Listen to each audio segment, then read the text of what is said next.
Vous le savez, on suit avec attention la situation concernant le coronavirus. Est-ce que vous voyez, bien évidemment, ce sont les cas qui sont confirmés au Canada. On est rendu à 20, donc 8 en Colombie-Britannique. On en a 11 en Ontario et un seul au Québec.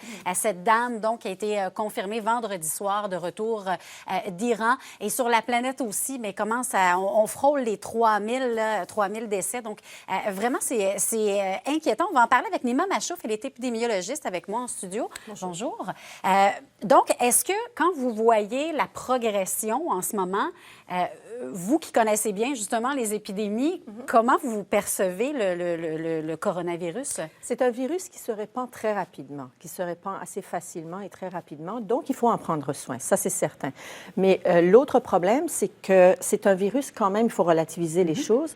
La maladie, il affecte, il touche beaucoup de gens. Peu de gens vont devenir malades. Okay. Il y a juste 20 peut-être qui vont développer des symptômes et peu de gens vont avoir besoin d'aller à l'hôpital et besoin d'hospitalisation. Il y a juste 2 de mortalité. Ça veut dire moins de mortalité par le COVID-19 que par l'influenza. OK. D'accord? À chaque année, là, si on compare. Oui, à chaque année. Là, à peu près au Canada, on est rendu à 1500 décès d'influenza cette année. Okay. C'est énorme.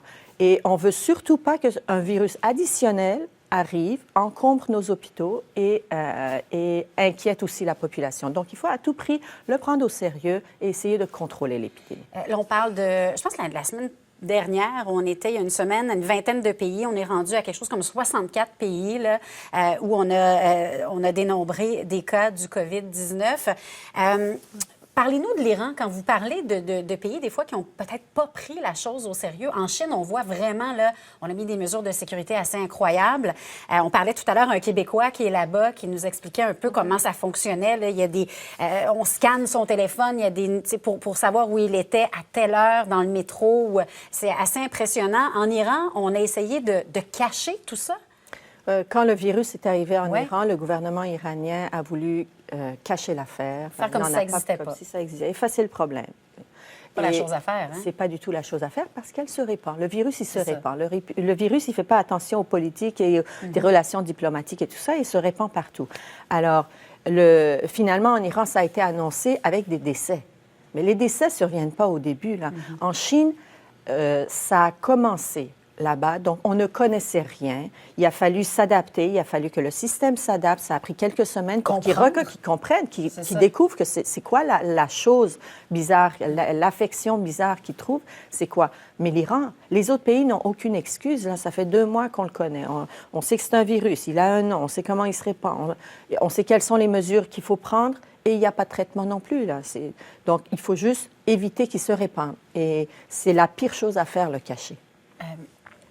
D'ailleurs, on a pris un peu le taureau par les cornes ici parce qu'on veut quand même rassurer. On veut que les gens prennent leurs précautions. On veut rassurer. Et hier, vous avez participé à une rencontre avec la communauté iranienne à Montréal. Oui. Dans la communauté iranienne, on essaye d'être super vigilant et proactif là-dessus parce qu'il y a beaucoup de gens qui arrivent de l'Iran.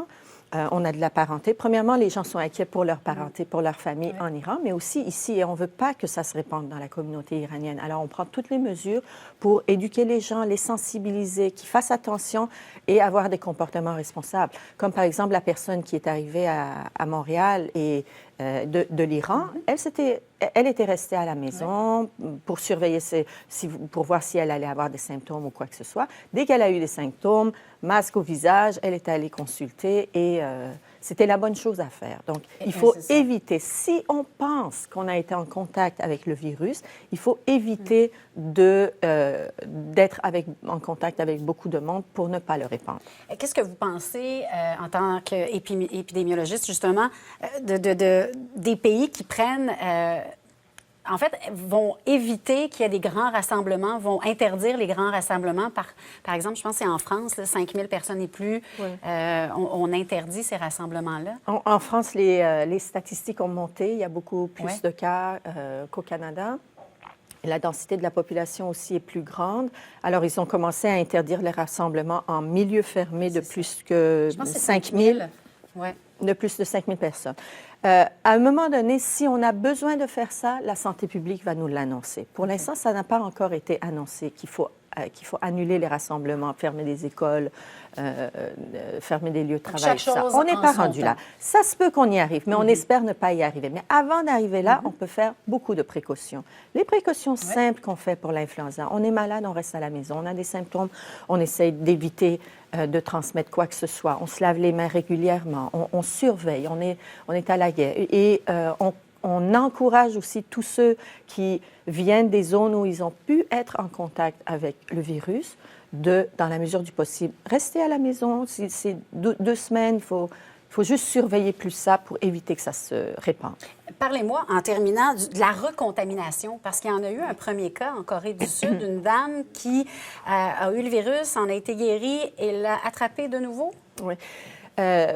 Avec des virus, ce qu'on espère, c'est que le système immunitaire, une fois qu'il a rencontré le virus, qui développe un mécanisme de défense. Mais malheureusement, ce n'est pas le cas avec le... Bien, c'est un premier cas. Il va falloir voir, il va falloir surveiller.